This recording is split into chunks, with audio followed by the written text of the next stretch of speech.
Now, the 10-minute drill. This is a big one. On 1010XL. Let's go, let's go, let's go. Hit it. Let's go! Sports concepts and rationalizations coming your way. We call it the 10-minute drill. There's nothing better. And at the end of this segment, we will hand out a little prize pack. Beef, what are we handing out today for? Oh, just in time to settle down and watch some hoops. Before you do, go get yourself lunch for two from Chick-fil-A, and we'll throw in a gift card to Zips Express Car Wash. Get your whip cleaned up just right. I have filled out the winning bracket, but we'll unveil those coming up next segment. Very nice. I've got it all filled in. Good. And, I see maybe 2 or 3 games I may lose among the 65. Mm-hmm. But outside of that, sounds like a dominating performance. Yeah, I expect to be pretty much perfect. Usually I get 14 or 15 of the 16, and then we'll go from there. Yeah, that's well done. Well done. Is there no perfect match? I'll start things off with Vontaze Burfict going to the Raiders. Is John Gruden trying to create the Raider kind of mystique of old by signing Vontaze Burfict? Who, by the way, when I say dirty football player, I think of 2 really dirty football players that I can think of. Vontaze Burfict and back from the old days. Oh, so not anymore. Who was the dirtiest football player when we were kids? There's one guy. Stood out above everybody. When I was a kid, it was Romo. No, it was the guy from Romo's another good one. Conrad Dobler. Conrad Dobler. Yeah. Conrad Dobler. Bill Romanowski's a good one. Well done, Beef. Pittsburgh had a couple. Those Pittsburgh, Joey Porter, James Harrison, they get a little dirty. These are out. There's no denying dirty football players. What about players. Charles Martin? You remember what he did? No, but I'm sure Charles Martin is the one that picked up Jim McMahon. Oh, okay. Remember, and slammed him, knocked him out of the postseason. Well, Joe Turkey Jones picked up Terry Bradshaw. Yeah. Oh, yeah, that was for Cleveland. Yeah. If I recall. All right. But anyway, Vontaze Burfict. I'll tell you what else is interesting about that. I don't know if you've pieced this part of it together either, but you know who his new teammate is. Yes, Antonio Brown. Yeah, the guy who he knocked unconscious in the postseason. Those two have gone at it in on social media, in the media, and on the field. So yeah, that's I'm with you. That's kind of an odd chemistry combination that they've got going there. Well, Dan, little would anyone know, but Major League Baseball, the brainiacs that they are, think that the way to re-engage with their lost customer base is to open the Major League Baseball season not with bunting in Riverfront Stadium. I know it's not that anymore.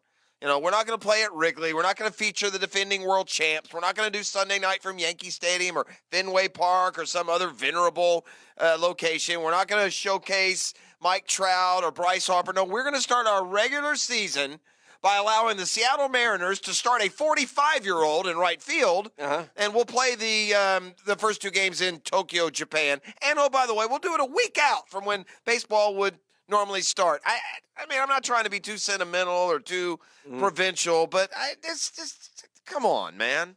Really? Doesn't bother nothing me. Sacred? I don't know. It doesn't. You blow an opportunity is what you do. You blow an opportunity like every other sport to have an opening day. Well, I think what they've done, and they've done a better job, is I think everybody is opening now except for these 2 teams on March 28th. Yeah, if but I'm not mistaken. except for these 2 is the problem. Yeah. Opening I hear day. you. I don't know. It's not that big a deal to me. But it means I'm sitting here watching baseball, which I enjoy. 2 terrible teams in Tokyo. I'm not enjoying it at all. I do have to do some work on the Mariners and the A's. I've seen about 6 or 7 different guys that I have no clue who. I think Robbie Cano homered for the Mariners, though. No, he plays for the Mets. Oh, okay. Well, that's a pleasant surprise. Well, good for you. Hey, Jeff, the Giants met with Dwayne Haskins last night in front of his pro day today. So certainly it's fair to say there's at least interest here, and this is another reason why it's good to have Nick Foles in the fold, so to speak, because the Jaguars would have had to trade up to guarantee they could get one of those kids, it looks like, because the Cardinals also met with Kyler Murray. Oh, yeah, I can't imagine the Giants let Haskins get by unless they're going to go in tank mode and try and get one of those quarterbacks early next year. That's so dangerous. I mean, every year. Would you rather, by the way, who would you rather have as far as a pro quarterback, just out of curiosity, Dwayne Haskins or Tua or Fromm? Well, I mean, or even the Duck Kid, Herbie. I'd personally rather have Dwayne Haskins. Here's the funny thing. Yeah. At the end of the day, this year it could be Stidham. It could be Locke. Could be Locke. I mean, I'll turn it around on you. Yeah. best NFL career from this year's quarterback class, would you take Haskins Murray or the field? No, I'd probably take Haskins You would? Murray. Yeah, but I I'm would. not so sure. I'm not sure Drew Lock is any different than those two. It may not be. I would have taken. I've said this a million times. I would have taken Winston Mariota over Wentz and. Yeah, that hasn't worked out. Yeah. Is Ryan Tannehill going to compete for the Titans' job, or is he strictly a backup? Backup. Are we sure that Mariota's any better than Tannehill? No, I don't think so. But Did you watch the first four last night? I'm glad they're back to calling it the first four in this ridiculous first round, and then when the first round comes on Thursday, they call it the second round. You didn't watch a minute? A little of Belmont Temple, not much. Did you? No, I don't think that those games intrigue anyone now, at all. I think Belmont has a chance to be a Sweet 16 team. Well, Belmont will play here against Maryland in the first round. Yes. I did watch. I watched both, quite frankly. I watched the first game from about the 10-minute mark in, and Prairie View was winning and blew that game. Fairleigh Dickinson won. And then I taped the Temple Belmont because I've heard so much about Belmont. I haven't watched them this year. Yeah. So we'll see. I'm not going to put them in the 16, but I could see them winning that first round game. Yeah. I think they could. I think they could get to this. I think they could beat LSU. Is that who it would be? Might be Yale. Don't go to sleep on the on the fighting Calvin Hills. LSU is one of the strangest. They're right here in our. They're one of the more unpredictable teams in the field, aren't they?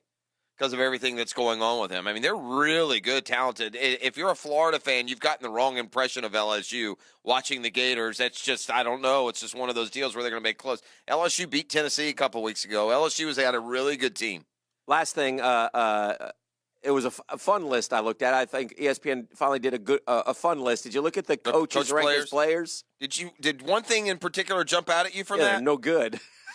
Well, not just that, but this is an interesting one. Yeah. You know, the coach for hold on a second. Well, there's a lot of interesting. They all have stories, which is cool. What they did, just so folks understand, ESPN, of all the 68 coaches in March Madness, they ranked them as players. In other words, how good of they were players. The number one player, and I agree, is Chris Mullen. It's amazing how many. Who plays tonight, by the way. Now, that's a game I may watch. There's like three that didn't even play high school basketball. Right. That's a game I would watch tonight. Chris Mullen against Arizona State and Bobby Hurley, who's also in the two best players in the field. Well, Johnny Dawkins. Johnny Dawkins is second. I'm not sure Johnny Dawkins is better than Bobby Hurley, Dan. I mean, he might be. Dawkins graduated as Duke's all-time leading scorer, National Player of the Year, 9 years in the NBA. He's a little bit better in the NBA, I think, than Bobby Hurley. Do you know who Tim Kraft is? Yes. Tim Kraft is the Gardner-Webb head coach. He's the one that jumped out at me. Forget all the other playing statistics. Kraft did not play basketball at his alma mater, which happens to be the University of Florida. Yeah, he was baseball. He was a manager for the Gators baseball team. Yeah. He has been quoted saying he could have played Division III basketball out of North Florida Christian School, but the partial scholarship he received for working with the baseball team won out over a continued playing career in baseball. He's not high up the list then. No, he's 60th. Yeah. 60th. That means there's 8 worse than him. Well, there's What about Bruce Pearl, dead last? Never played high school. Yeah. But he got hurt. Did not play basketball at his Massachusetts high school. He got hurt playing football. And then Scott Drew. Why do I think there's more to this story than with Bruce Pearl not play? Like if you did some investigation. Yeah, maybe. Just like his shady dealings with the NCAA. He may have been booted by the county for trying to pay off his assistant coach to get the job. Richard Pitino at 66. Here was strange, though. Scott Drew, it's hard to imagine he wasn't a player. He never played high school basketball. Yeah, I didn't know that. Yeah, he only got to JV. His brother played in the NBA. His dad, obviously. His brother hit the shot against Mike White in Ole Miss. Correct. Yeah. Yeah. When they was at Valpo. Anyway, interesting. Some interesting storylines. That is a fun column. I read through that myself. I thought they did a nice job. That's on that. ESPN. It ranks the college basketball tournament coaches as basketball players. And Mike Krzyzewski, by the way, checking in at 28. Yeah, he was a good player at Army. How about this one? I didn't know this. I don't remember Bill Self as a point guard at Oklahoma State, starting at point guard over his final 2 seasons. What year was that, though? 81 to 85, when, Yeah, I don't remember that either. Yeah. So that I saw Jeff Jones the other day. Looks like he ate a few Cavaliers. on the way to the. Well, I think he's coming off a devastating illness. Oh, is he? Yeah. He's big. No, he's got something wrong with him. Is he? Yeah, you just went, Mike. That's your Mike Godfrey moment. Oh, Can we dear. save that one? Oh, no. Jeff Jones doesn't look healthy. Well, that's because he stayed, Oh, gosh. Yeah, I don't know. Let me see. The research, I know that's, oh, no. That's the last path you like to go down. But I believe there is some sort of, is there something? You see something? Oh, yeah, prostate cancer. Yeah. Sorry, Coach. All right, anyway, let's break. Let's come back. We'll fill out our brackets, tell you who to pick and not to pick, where the upsets lie, how Florida and Florida State are going to do, and what the Final Four will look like, at least according to us. We'll also see what's trending. That is, as always, the Tap 5 at 5. Oh. And then coming up bottom of the hour, we revisit maybe the best players of all time and go ahead and look forward to these next few weeks of golf with Brunch with the Tour. So keep it right here. We'll knock the hump out of Hump Day for you on 1010XL 92.5 FM.